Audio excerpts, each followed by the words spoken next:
সাতবাহন বংশের ইতিহাস। এই সাতবাহন বংশ সম্পর্কে আমরা সংক্ষিপ্ত আলোচনা এবং বেশ কিছু এমসিকিউ প্রশ্নের অ্যান্সার করব, তাই ভিডিওটি স্কিপ না করে সম্পূর্ণ দেখুন।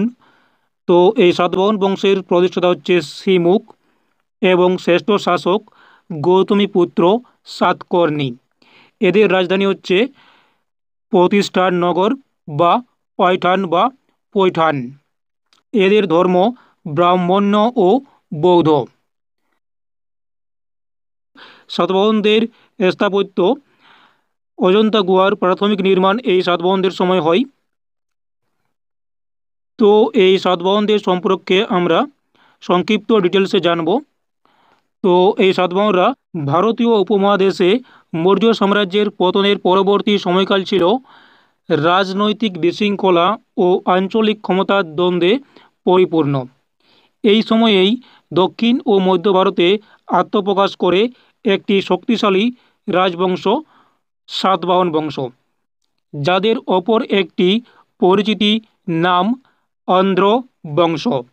এদের সময়কাল প্রায় খ্রিস্টপূর্ব প্রথম শতাব্দী থেকে খ্রিস্টীয় তৃতীয় শতাব্দী পর্যন্ত। এই সাতবাহন বংশের প্রতিষ্ঠাতা ও বিস্তার। তো এই সাতবাহন বংশের প্রতিষ্ঠাতা ছিলেন সিমুক। মৌর্য সাম্রাজ্যের অধঃপতনের সুযোগে তিনি রাজ্য প্রতিষ্ঠা করেন এবং প্রতিষ্ঠার নগর বর্তমান পৈঠান যেটা মহারাষ্ট্রে রয়েছে, সেখানে তিনি রাজধানী গড়ে তোলেন। সময়ের সাথে সাথে সাতবাহন শাসকেরা তাদের সাম্রাজ্য বিস্তার করে মধ্য ভারত, অন্ধ্রপ্রদেশ, মহারাষ্ট্র, কর্ণাটক, ছত্তিশগড়, মধ্যপ্রদেশ ও উড়িষ্যার কিছু অংশ পর্যন্ত প্রসারিত করেন এই সাতবাহনরা। এদের ভাষা, সমাজ ও প্রশাসন। এই সাতবাহন বংশের প্রশাসনিক ও সাংস্কৃতিক কাঠামো ছিল বৈচিত্র্যপূর্ণ। তারা শাসন কাজে প্রকৃত ভাষার ব্যবহার করতেন। তাহলে এই সাতবাহনরা শাসন কাজে কোন ভাষা ব্যবহার করতেন? প্রাকৃত ভাষা। এই ভাষাতেই তাদের মুদ্রা ও শিলালিপি রচিত হতো। তাহলে সাতবাহনদের মুদ্রা ও শিলালিপিতে প্রাকৃত ভাষা ব্যবহৃত হতো। এই বংশে নারীর মর্যাদা ছিল উল্লেখযোগ্য। অনেক শাসকের পরিচয়েই মায়ের নাম যুক্ত পাওয়া যায় এই সাতবাহনদের, যেমন গৌতমীপুত্র সাতকর্ণী, যার নামেই মাতার পরিচয় যুক্ত রয়েছে। এটি প্রাচীন ভারতের মাতৃতান্ত্রিক সম্মানের এক দুর্লভ নিদর্শন। এবং এদের শাসন ব্যবস্থা ছিল রাজতান্ত্রিক, যেখানে ব্রাহ্মণদের বিশেষ মর্যাদা দেওয়া হতো, তবে সমাজে ধর্মীয় সহিষ্ণুতা বজায় ছিল এবং বৌদ্ধ সন্ন্যাসীরাও পৃষ্ঠপোষকতা পেতেন এই সাতবাহনদের সময়ে। নেক্সট আমরা জানব গৌতমীপুত্র সাতকর্ণী সম্পর্কে। ইনি ছিলেন সাতবাহনদের শ্রেষ্ঠ সম্রাট। তাহলে সাতবাহন বংশের শ্রেষ্ঠ সম্রাটকে গৌতমীপুত্র সাতকর্ণী। সাতবাহন বংশের সর্বাপেক্ষা প্রভাবশালী শাসক ছিলেন এই গৌতমীপুত্র সাতকর্ণী। তিনি কেবলমাত্র একজন বীর যোদ্ধাই ছিলেন না, বরং একজন দক্ষ রাষ্ট্রনায়কও ছিলেন। তার শাসনকালে সাতবাহন সাম্রাজ্য সর্বোচ্চ বিস্তার লাভ করে। তিনি শক রাজা নওফানকে পরাজিত করে পশ্চিম ভারতে গুরুত্বপূর্ণ অঞ্চল পুনরুদ্ধার করেন। তার কৃতিত্ব ও বীরত্বের বর্ণনা পাওয়া যায় তার মা অর্থাৎ গৌতমী বলশ্রী রচিত নাসিক শিলালিপিতে। তিনি অর্থাৎ গৌতমীপুত্র সাতকর্ণী অশ্বমেধ যজ্ঞ সম্পাদনের মাধ্যমে নিজের সার্বভৌম ক্ষমতা ঘোষণা করেন এবং প্রাচীন বৈদিক ঐতিহ্যের পুনর্জাগরণ ঘটান। তার আমলে সাম্রাজ্যের অর্থনীতি, ধর্ম, সংস্কৃতি ও বাণিজ্য উল্লেখযোগ্য অগ্রগতি সাধিত হয়। সাতবাহন বংশের ধর্ম ও সংস্কৃতি।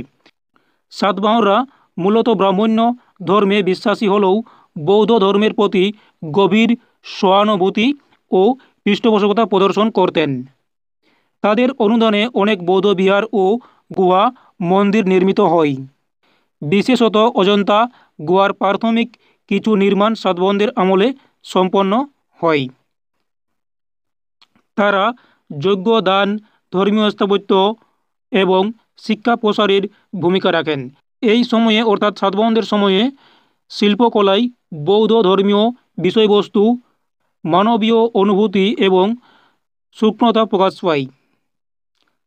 এদের অর্থনীতি ও আন্তর্জাতিক বাণিজ্য, তো এই সাতবাহন যুগে অর্থনীতি ছিল শক্তিশালী এবং সমৃদ্ধ। তারা সোনা, রূপা ও তামার মুদ্রার প্রচলন করেন, যা অর্থনৈতিক শক্তিশীলতার পরিচয় বহন করে। এই সময় রোমান সাম্রাজ্যের সঙ্গে ভারতীয় উপকূলীয় অঞ্চলের বাণিজ্যিক সম্পর্ক গড়ে ওঠে। ভারত থেকে রপ্তানি হতো মশলা, তুলা, রত্ন ও রেশম এবং পরিবর্তে রোমান স্বর্ণমুদ্রা আমদানি হতো। সাতবাহনদের পতনের কারণ। গৌতমীপুত্র সাতকর্ণীর পরবর্তী শাসক যজ্ঞশ্রী সাতকর্ণী কিছুটা সাম্রাজ্য রক্ষা করতে সক্ষম হলেও ধীরে ধীরে এই বংশে অভ্যন্তরীণ দুর্বলতা, উত্তর পশ্চিম থেকে কুষাণ ও শকদের আক্রমণ এবং নতুন নতুন রাজশক্তির উত্থানে সাতবাহন বংশের পতন ঘটে। তো এই ছিল সংক্ষিপ্ত বর্ণনা সাতবাহন বংশ সম্পর্কে। নেক্সট আমরা এমসিকিউ প্রশ্নের অ্যান্সার করব সাতবাহন বংশের থেকে। তো প্রথম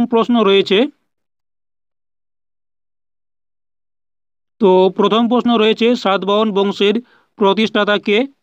answer Simuka, option C. Next,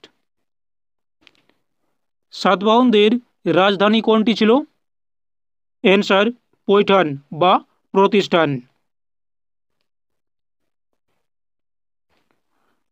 Satavahana বংশের শ্রেষ্ঠ শাসক কে?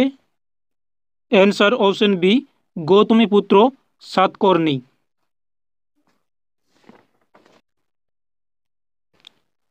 গৌতমীপুত্র সাতকর্ণী কাকে পরাজিত করেন? অ্যান্সার অপশন বি, নহপানকে। ইনি ছিলেন শক রাজা।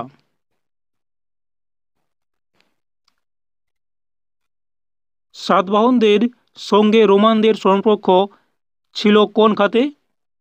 অ্যান্সার অপশন ডি, বাণিজ্যিক খাতে বা বাণিজ্যিক ক্ষেত্রে ছিল সাতবাহনদের সঙ্গে রোমানদের সম্পর্ক। সাতবাহনদের প্রধান ধর্মীয় প্রবণতা ছিল অপশন বি, বৌদ্ধ ও ব্রাহ্মণ্য ধর্ম। সাতবাহনদের প্রধান ধর্মীয় প্রবণতা ছিল বৌদ্ধ ও ব্রাহ্মণ্য ধর্ম। সাতবাহন শাসকগণ কোন যজ্ঞ সম্পাদন করেন বা করতেন? অ্যান্সার অপশন সি, অশ্বমেধ যজ্ঞ। অশ্বমেধ যজ্ঞ।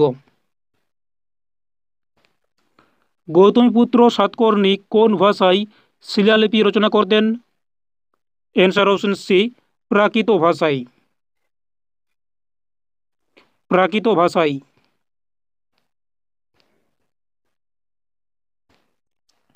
গৌতমীপুত্র শব্দটি কিসের নির্দেশ করে? অ্যান্সার অপশন বি, তার মায়ের নাম গৌতমী বলশ্রীর নাম নির্দেশ করে। সাতবাহন বংশের সময় নির্মিত বিখ্যাত স্থাপত্য কোনটি? অ্যান্সার অপশন বি, অজন্তা গুহাচিত্র। সাতবাহন বংশকে আর কি নামে ডাকা হতো? অ্যান্সার অপশন সি, অন্ধ্র বংশ। সাতবাহন বংশ মূলত কোথায় রাজত্ব করতেন? অ্যান্সার অপশন সি, দক্ষিণ ও মধ্য ভারতে সাতবাহন বংশ রাজত্ব করতেন।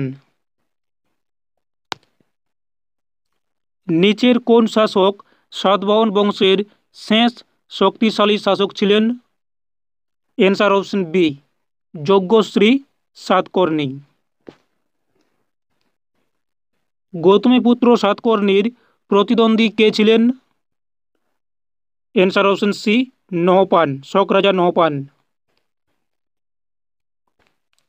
সাতবাহনদের পতনের প্রধান কারণ ছিল বা কী ছিল?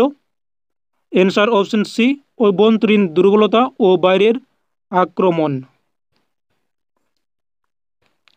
সাতবাহন বংশের সবচেয়ে গুরুত্বপূর্ণ বাণিজ্যিক অংশীদার ছিল? অ্যান্সার অপশন বি, রোমান সাম্রাজ্য।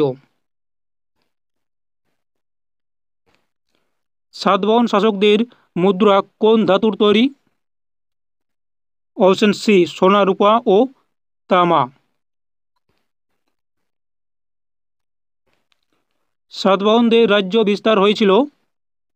অ্যান্সার অপশন এ দক্ষিণ ও মধ্য ভারতে।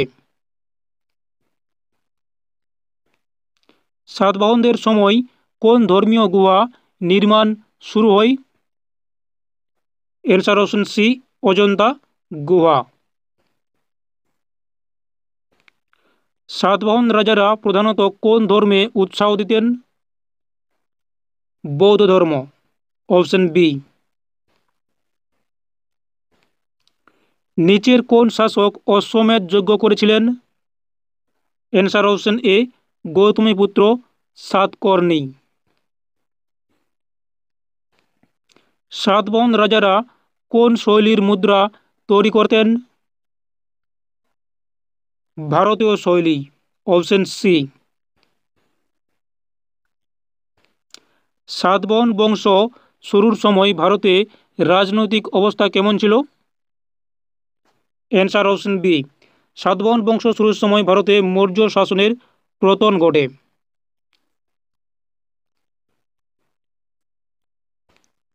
নেক্সট, গৌতমীপুত্র সাতকর্ণীর সময় সাতবাহন সাম্রাজ্যের বিস্তার কোথা পর্যন্ত ছিল?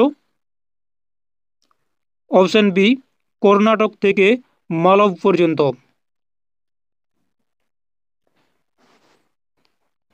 নেক্সট, শেষ প্রশ্ন, সাতবাহন রাজারা কোন প্রাচীন ভাষায় শিলালিপি দিতেন? অ্যান্সার অপশন ডি প্রাকৃত ভাষায়। এই ছিল সাতবাহন বংশের সংক্ষিপ্ত বর্ণনা ও এমসিকিউ প্র্যাকটিসের ক্লাস। যদি ভালো লাগে, গ্রহণযোগ্য মনে হয়, তাহলে লাইক সাবস্ক্রাইব করে দিও, এবং যারা সাবস্ক্রাইব করে রেখেছো তাদেরকে অসংখ্য ধন্যবাদ।